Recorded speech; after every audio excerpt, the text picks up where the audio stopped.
یہ ٹھیک ہے کہ ستاروں پہ گھوما، آئے ہم مگر سلیقہ کسے ہے زمین پہ رہنے کا۔ تو اپنے وجود کے ذریعے سے ذرا ہم دیکھیں کثرت میں وحدت۔ سر سے لے کے پاؤں تک ہمارا یہ وجود ہے، جسم کا حصہ ہے، ہاتھ پکڑتا ہے، پاؤں چلتا ہے، زبان بولتی ہے، آنکھ دیکھتی ہے، کان سنتا ہے، ناک سونگھتی ہے، جسم کا ہر عضو پارٹس آف باڈی اپنا وظیفہ انجام دیتا ہے، لیکن ہاتھ، پاؤں، ناک، کان، زبان یہ سب کے سب کثرت ہوئے۔ ہاتھ پکڑ رہا ہے، زبان بول رہی ہے، پاؤں چل رہا ہے، اور اس کثرت میں جو وحدت کار فرما ہے وہ ہم سب کی روح ہے، ہم سب کی آتما ہے۔ روح کا حکم ہوتا ہے تو پاؤں چلتا ہے، روح کا حکم ہوتا ہے تو ہاتھ پکڑتا ہے، روح کا حکم ہوتا ہے تو زبان بولتی ہے، روح کا حکم ہوتا ہے تو آنکھ دیکھتی ہے، روح کا حکم ہوتا ہے تو کان سنتا ہے، روح کا حکم ہوتا ہے تو ناک سونگھتی ہے۔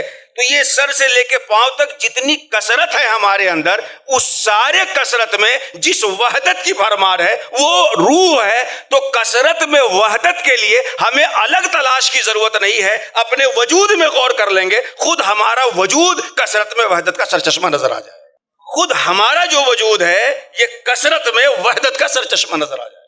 ہاتھ کے پردے میں پکڑنے والے ہم، پاؤں کے پردے میں چلنے والے ہم، زبان کے پردے میں بولنے والے ہم بمانا روح۔ کثرت میں وحدت کو سیکھنے کے لیے ہمیں الگ سے کسی کتاب کو کھولنے کی ضرورت نہیں ہے، اپنی کتاب حیات کو کھول کر کے بیٹھ جائیے، کثرت میں وحدت کا سبق آپ کے سامنے آ جائے۔ لیکن ہاں، اس کثرت میں وحدت کو سمجھنے کے لیے روحانیت کو بیس بنانا ہوگا، اسپریچولیٹی کو، اپنی آتما کو، اپنی روحانیت کو آپ کے سامنے رکھنا ہوگا۔